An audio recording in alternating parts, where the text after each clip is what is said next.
नमस्कार दोस्तों, कैसे हैं आप सब। आप सभी ने कक्षा 11 में अध्याय 16 में भाग 14 तक देखा था। भाग 14 में हमने आपको यकृत के बारे में बताया था।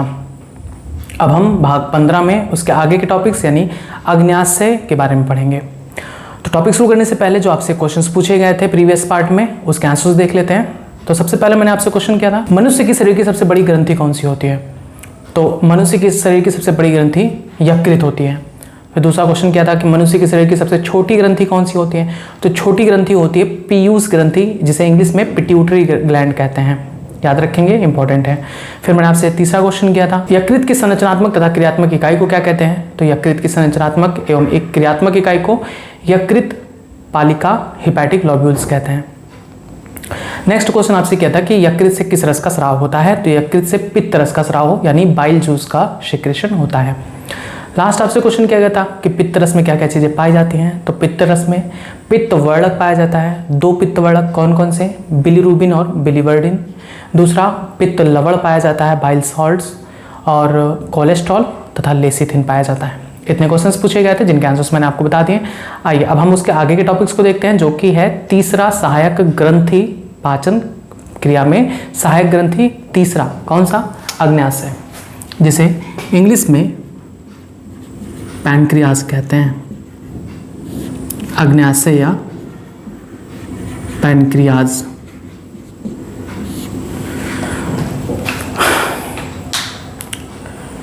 देखिए ग्रंथि क्या होती है। तो ऐसी संरचना जिससे किसी तरल का स्राव होता है, ऐसी संरचना जिससे लगातार किसी तरल का स्राव होता है, उसी संरचना को हम ग्रंथि कहते हैं। ठीक है, ये ग्रंथि की परिभाषा होती है। ग्रंथि दो प्रकार की होती हैं। कौन कौन सी, एक होती है अंतःस्रावी, या हम इसे कहते हैं नलिका विहीन, नलिका विहीन। दूसरी होती है बहिस्रावी, बहिस्रावी या नलिका युक्त। एक तीसरी होती है मिश्रित ग्रंथि। अभी शायद हमने बोल दिया आपसे कि ग्रंथि दो प्रकार की नहीं, तीन प्रकार की। ग्रंथि तीन प्रकार की होती है। आपने ग्रंथि की परिभाषा क्या पढ़ी, ग्लैंड की परिभाषा आपने क्या पढ़ा, ऐसी संरचना या ऐसा अंग, ऐसा अंग, ऐसा अंग जिससे किसी तरल का स्राव होता है, किसी तरल का स्राव होता है, ग्रंथि कहलाता है। ग्रंथि तीन प्रकार की होती है। एक होती है अंतःस्रावी, या इसे हम नलिका विहीन कहते हैं। अंतःस्रावी यानी एंडोक्राइन। एक होती है बहिस्रावी, जिसे नलिका युक्त कहते हैं, इंग्लिश में एक्सोक्राइन। तीसरा मिश्रित ग्रंथि यानी मिक्स्ड ग्लैंड, मिक्स्ड ग्लैंड। इसमें क्या होता है, मिश्रित मतलब इन दोनों को मिश्र कर दीजिए, मिक्स कर दीजिए, जो बनता है मतलब अंतःस्रावी, अंतःस्रावी व बहिस्रावी। मिश्रित का मतलब होता है अंतःस्रावी व बहिस्रावी दोनों पाए जाएं। अब हम इसको समझेंगे कि अंतःस्रावी ग्रंथि किसे कहते हैं।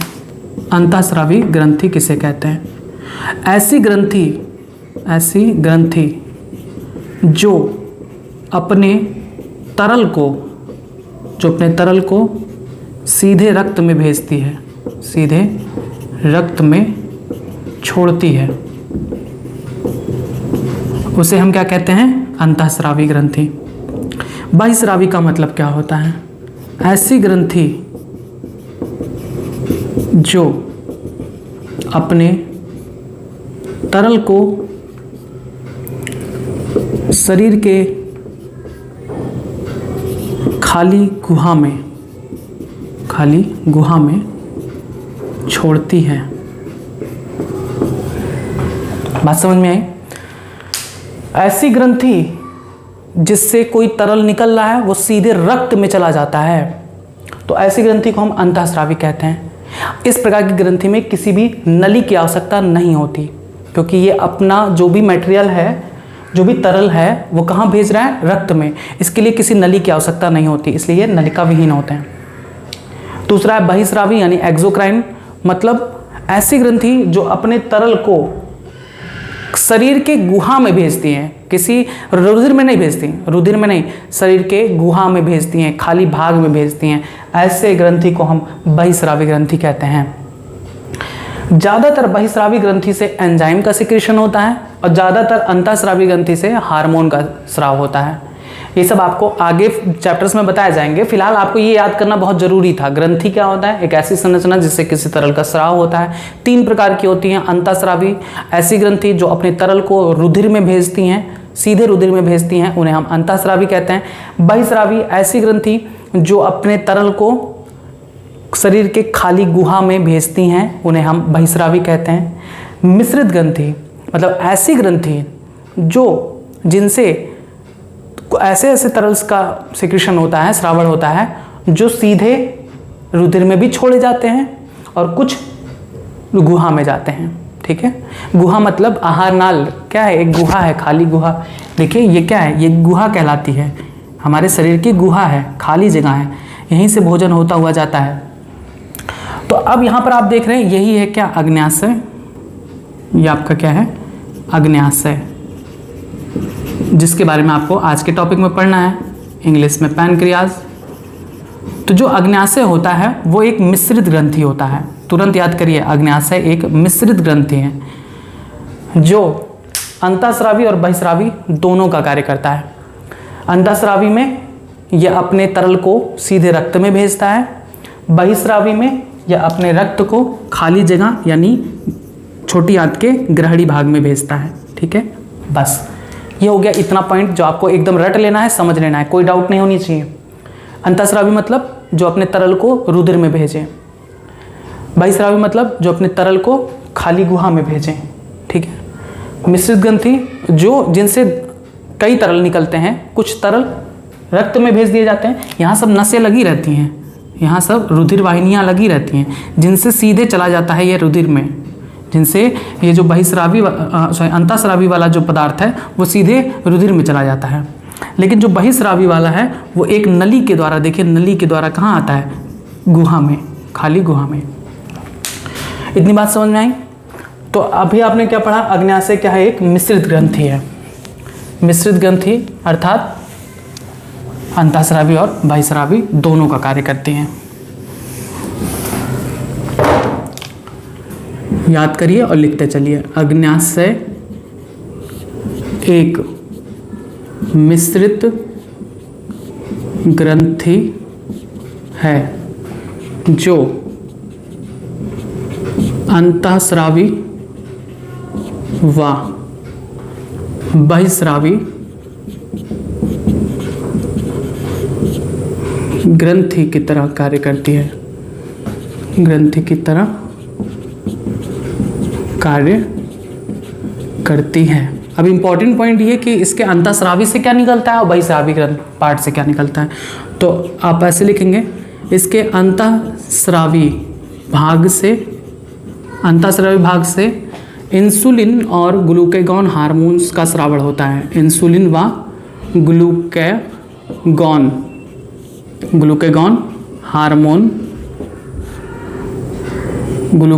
हार्मोन का स्राव होता है। ठीक है, अग्न्याशय के अंतःस्रावी भाग से किसका स्रावण होता है, 2 हार्मोन्स का। मैंने अभी इससे पहले ही बताया था कि जितने भी लगभग जितने भी अंतःस्रावी भाग होते हैं या ग्रंथि होती हैं, उनसे हार्मोन का ही सिक्रेशन होता है। देखिए, अग्न्याशय के अंतःस्रावी भाग से इंसुलिन और ग्लूकेगॉन हार्मोन का स्राव होता है। अब ये याद रखेंगे कि ये कहाँ छोड़े जाते हैं, तो ये सीधे रुधिर में जाते हैं। तो ऐसे लिख सकते हैं, सीधे रुधिर में। ठीक है, अंतःस्रावी ऐसे लिखेंगे, अग्न्याशय के अंतःस्रावी भाग से इंसुलिन व ग्लूकेगॉन हार्मोन का स्राव होता है जो सीधे रुधिर में छोड़े जाते हैं। दूसरा, बहिस्रावी भाग।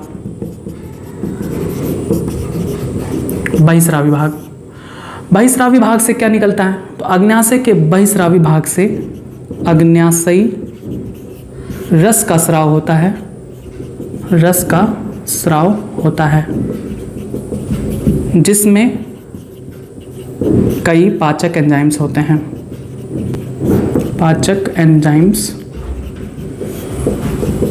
होते हैं, यानी आप देख रहे हैं कि इसके बहिस्रावी भाग से अग्न्याशयी रस का स्राव होता है, जिसमें बहुत सारे पाचक एंजाइम्स पाए जाते हैं। ठीक, और ये अपने स्राव को कहाँ भेजते हैं? तो गुहा में, खाली गुहा में भेजते हैं। ये था अग्न्याशय के बारे में सबसे इम्पॉर्टेंट पॉइंट कि अग्न्याशय एक मिश्रित ग्रंथि है जो अंतःस्रावी व बहिस्रावी ग्रंथि की तरह कार्य करता है। इसके अंतःस्रावी भाग से दो हार्मोन्स निकलते हैं, इंसुलिन और ग्लूकागॉन। इसके बहिस्रावी भाग यानी एक्सोक्राइन पार्ट से, इसे इंग्लिश में क्या कहेंगे? एक्सोक्राइन पार्ट,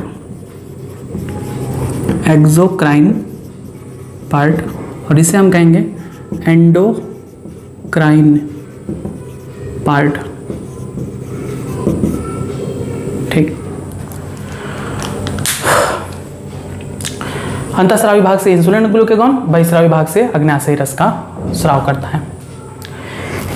इनके अंतःस्रावी भाग में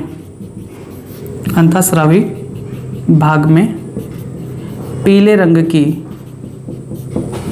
रंग की कोशिकाओं का समूह होता है, कोशिकाओं का समूह होता है, जिसे लैंगरहैंस की दीपिकाएं,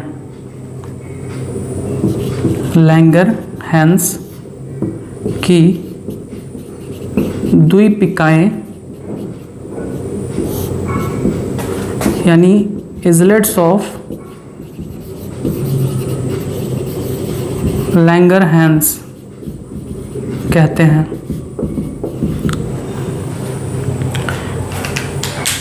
ठीक है, अग्न्याशय के अंतःस्रावी भाग में पीले रंग की कोशिकाओं का समूह होता है, जिसे हम लैंगरहैंस की द्वीपिकाएं, इजलेट्स ऑफ लैंगरहैंस कहते हैं। ये क्वेश्चन बार बार पूछा गया, लगभग मैक्सिमम ये नीट, एम्स, AIPMT इन सब में खूब पूछे जाते थे। तो अब चूंकि एक सिंगल एग्जाम है तो इन नीट में ये खूब पूछे जाते हैं। लैंगरहैंस की द्वीपिकाएं कहाँ पाई जाती हैं? तो लैंगरहैंस की द्वीपिकाएं अग्न्याशय में पाई जाती हैं। लैंगरहैंस की द्वीपिकाएं में दो कोशिकाएं होती हैं। इनमें दो कोशिकाएं पाई जाती हैं, कौन कौन सी?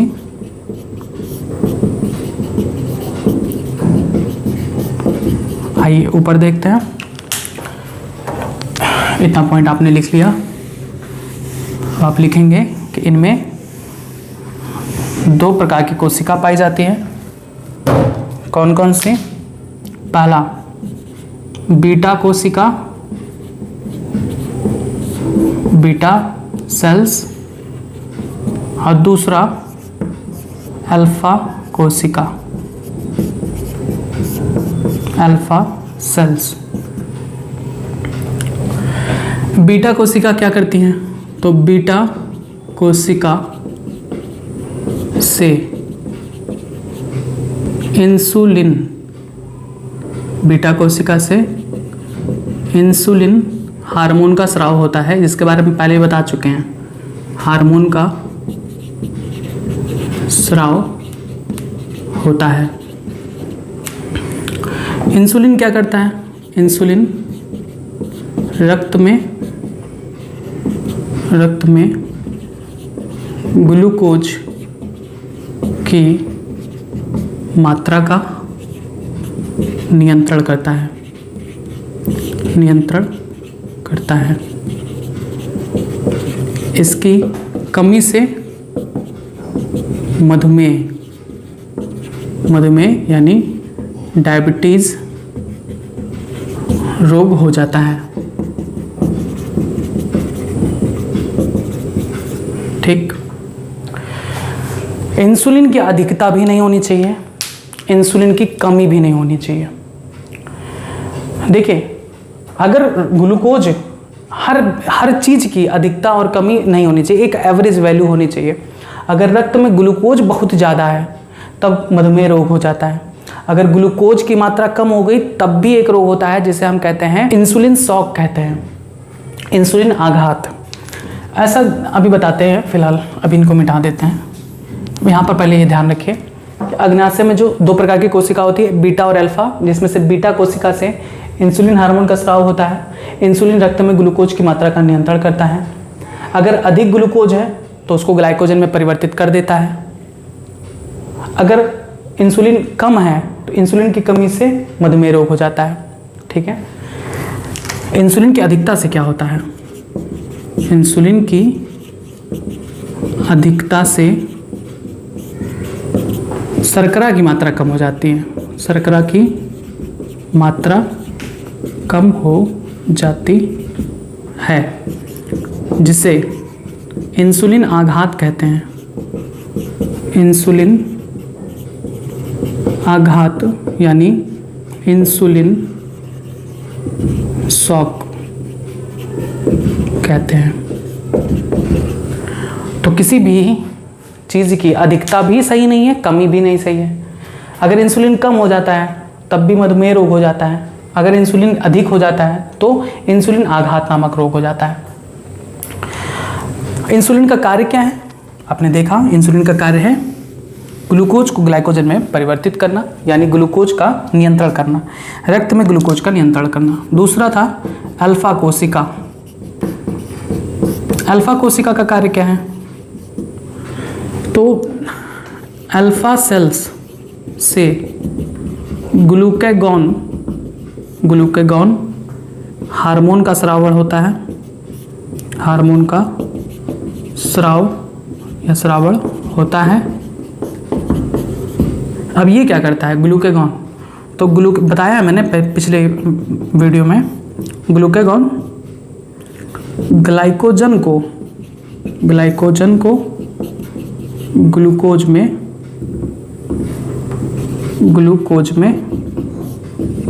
परिवर्तित करता है।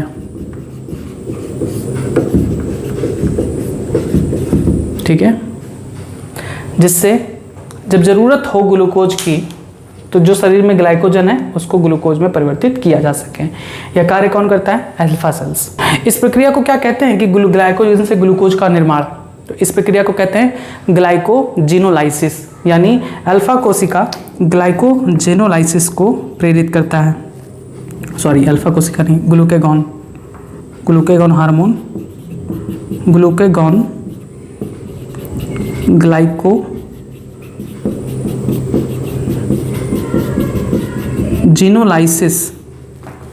को प्रेरित करता है, मतलब इंसुलिन के अपोजिट वर्क करता है। एक सिंगल रिएक्शंस में आप लिख सकते हैं ऐसे कि ग्लूकोज कन्वर्टेड इनटू ग्लाइकोजन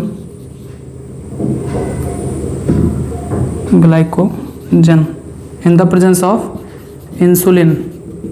और अगर आवश्यकता हुई तो यही ग्लाइकोजन फिर से ग्लूकोज में कन्वर्ट हो सकता है in the presence of glucagon hormone. बस ये था आपका अग्न्याशय के बारे में इम्पोर्टेंट पॉइंट। अब हम देखेंगे अग्न्याशय के कार्य। अग्न्याशय के क्या कार्य होते हैं?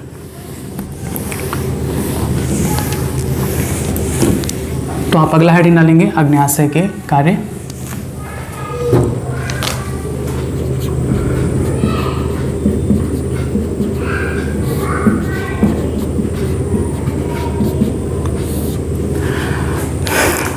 सबसे पहला कार्य अग्न्याशय का होता है अग्न्याशय रस का निर्माण करना। तो सबसे पहला इसका कार्य है अग्न्याशय रस का निर्माण। ठीक, अग्न्याशय रस में क्या चीज़ें होती हैं? तो अग्न्याशय रस में मैंने आपको बताया पाचक एंजाइम्स होते हैं। अग्न्याशय रस में निम्न 3 पाचक एंजाइम्स होते हैं। 3 पाचक एंजाइम्स होते हैं। कौन कौन से?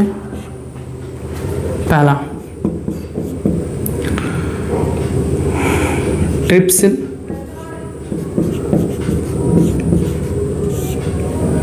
दूसरा एमाइलोट्रिप्सिन,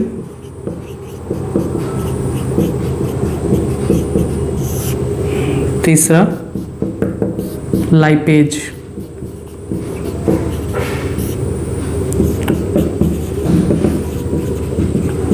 इसका कार्य क्या है ट्रिप्सिन का? तो यह भोजन में उपस्थित प्रोटीन को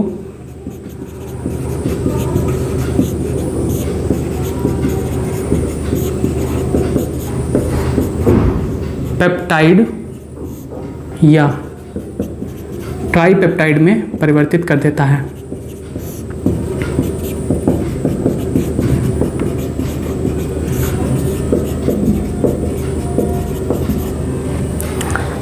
दूसरा है एमाइलोट्रिप्सिन। इसका कार्य क्या है? तो यह स्टार्च को ग्लूकोज में बदलता है।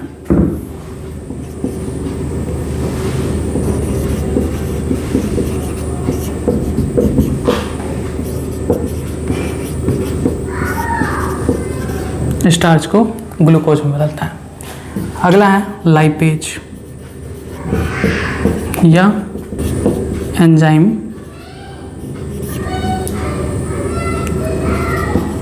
यह एंजाइम वसा को यानी लिपिड को ग्लिसरॉल व वसा अम्लों में परिवर्तित करता है।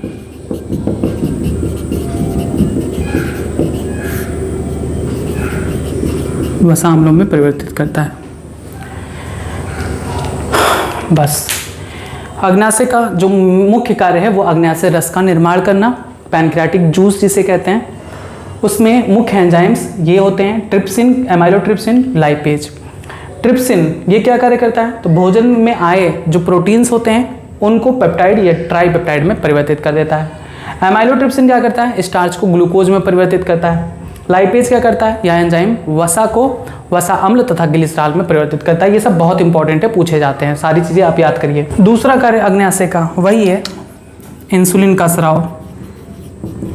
इंसुलिन का स्राव, तो आप इसमें लिख सकते हैं कि इंसुलिन रक्त में ग्लूकोज की मात्रा का नियंत्रण करता है तथा रक्त में अधिक मात्रा में जो ग्लूकोज होता है उसे ग्लाइकोजन में परिवर्तित करता है। फिर तीसरा अग्न्याशय का कार्य है ग्लूकेगॉन का स्राव।